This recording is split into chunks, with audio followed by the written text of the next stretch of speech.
Hey guys, it's Vicky, and today I am here to share with you a book tag. I've been seeing this one go around a lot in the last couple of days because we are, believe it or not, like halfway through the year, which is just really crazy to me. So I'm going to be doing the mid-year book Freakout tag today. I don't think I've ever done this one before, but I've seen tons of people do it over the years, and it's a fun one. I cannot, off the top of my head, remember who created this tag, but I will find them and link them down below. And I wasn't tagged by anybody, I just wanted to do it because it looks like a fun tag. So let's go ahead and just jump right in. Alright, so right off the bat, they go with the big question. Question one is the best book you've read so far in 2019. This was pretty much a no-brainer for me. That book is Daisy Jones and the Six by Taylor Jenkins Reid. I know this is probably on a lot of people's lists for their favorite books of the year or whatever, but I just loved this story so much. I love the way that it was told. I love the way that Taylor Jenkins Reid makes you think that Daisy Jones and the Six is a real band. You get so invested in the story and in the music that they're making that you feel like they're real, you wish they were real. And it's like, I read this book in April and I still think about it, which is the sign of a fantastic book. So yes, I absolutely love this book and is definitely going to be on my top list for 2019 at the end of the year. We'll see what the rest of the year holds, but so far, yes, this is the best book I have read so far. Question two, best sequel you've read so far in 2019. And I haven't really read a ton of sequels. It just hasn't like worked out that way.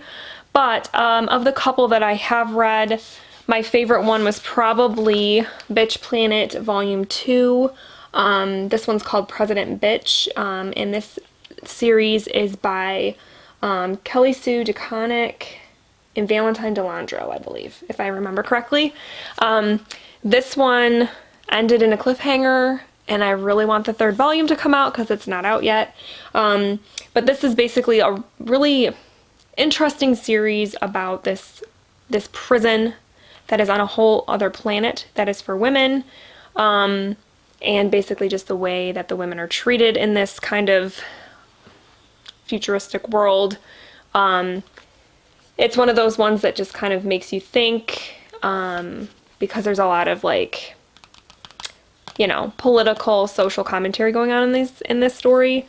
And yeah, I really like this book, or this graphic novel, and I can't wait for the next volume to come out. Question three is a new release you haven't read yet but want to, and I'm going to go with a book that I literally just got in the mail yesterday from Book of the Month.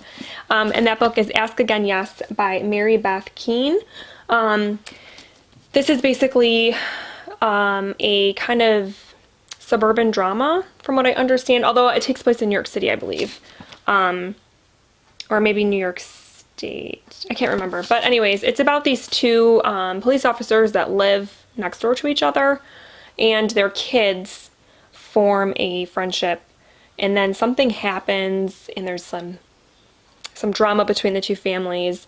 But I've heard that this book is a lot like Celeste Ng's Little Fires Everywhere, and I really enjoyed that book. I read that book last summer, and even the cover to this kind of reminds me of Little Fires Everywhere. But yeah, this book is kind of getting a little buzzy, and I've heard it's really good. So yeah, I'm hoping to read this in the next month or two for sure. Question four is the most anticipated release for the second half of the year, and for that, my answer is hands down The Testaments by Margaret Atwood. It is the sequel to The Handmaid's Tale, long-awaited sequel to The Handmaid's Tale.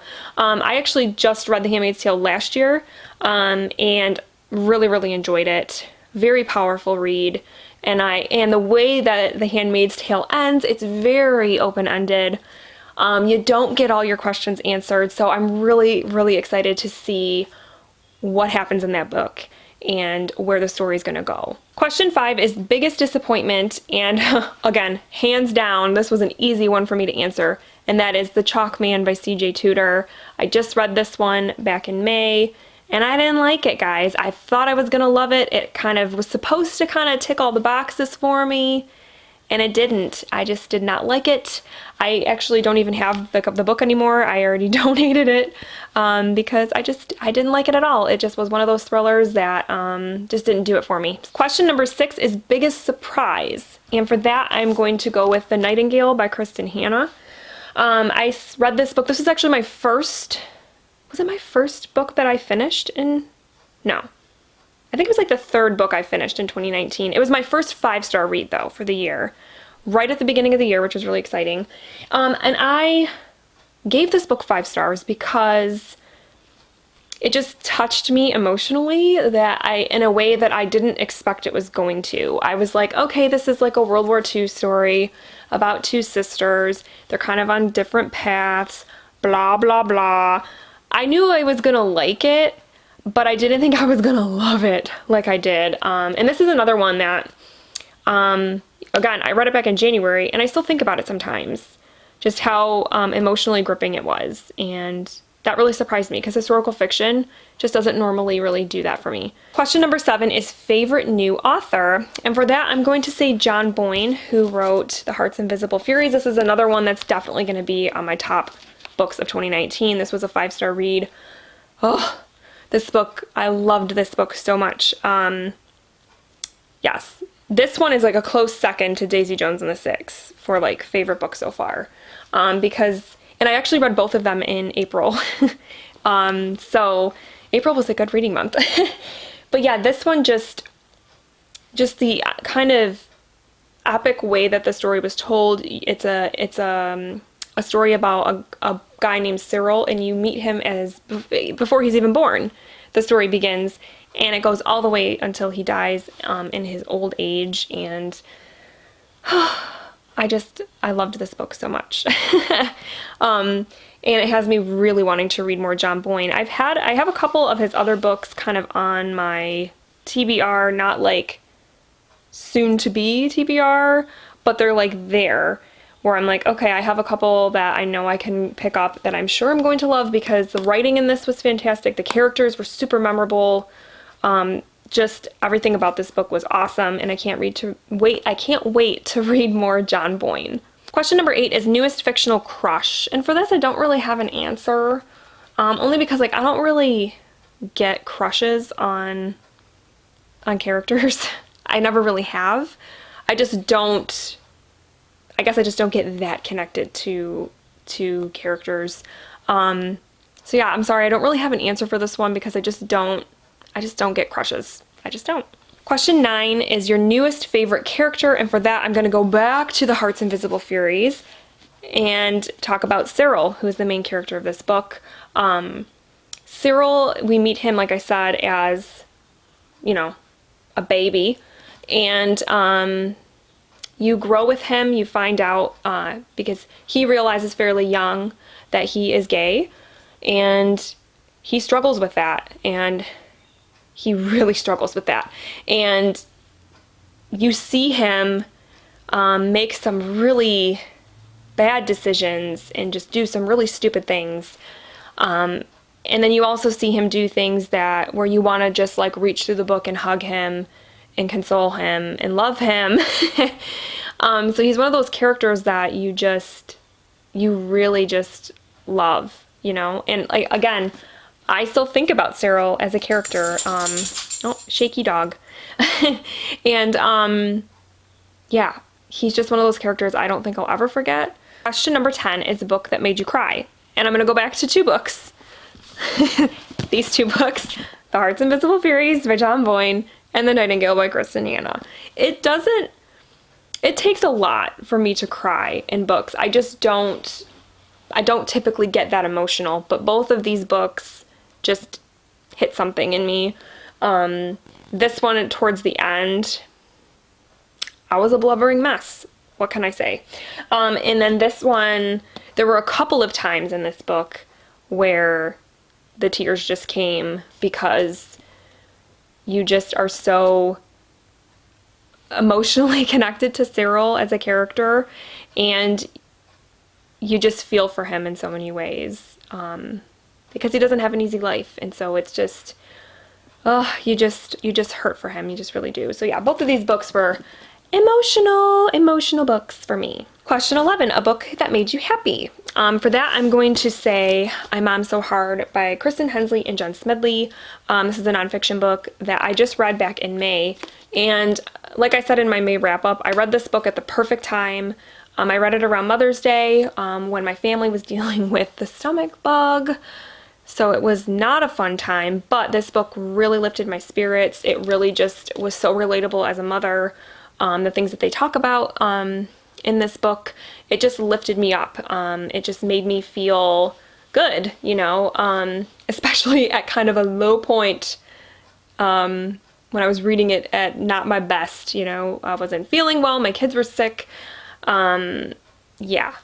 This book really cheered me up and just made me feel good, and so I really enjoyed it. And then question 12 is the most beautiful book you've bought so far this year or received. And I haven't actually bought that many books, but I do have two that I want to show you. The first one is one that I'm actually currently reading, and I will be finishing hopefully by the end of this week, and that is Alias Grace by Margaret Atwood. See if I can zoom in so you can see this cover. It's just really cool, and now that I've actually been reading the story, this cover has more of a significance to it. I just love the colors, the little bit of like flower detail like on the dress, how there's like that little paring knife in the pocket. It's just like, just the shape of the apple peel, everything. It's just kind of cool. I just like it. And then on the back too, there's, you know, her other foot and some apple peel. So yeah, it's a cool cover. And then the other one is Jane Steele by Lindsay Fay. This is a retelling of Jane Eyre, and I just love how it kind of has that pretty, I don't even know what the pattern is technically called, but it's one of those like pretty patterns that you see like on fabrics and stuff. But within them though, you have things like daggers and hearts and skulls, and this one down here where there's like this little thing, it looks kind of like blood instead of like coming out of the dagger. There it goes. Yeah, it's just a cool kind of twist on this beautiful pattern, having these kind of dark things intertwined in it. So yeah, it's really fun. And then the last question is, what books do you need to read by the end of the year? Well, I have quite a stack. I'm looking over at my TBR cart right now. There's a few, some standout ones. I really want to read Rebecca by Daphne du Maurier. That's one that I want to read in the fall for sure.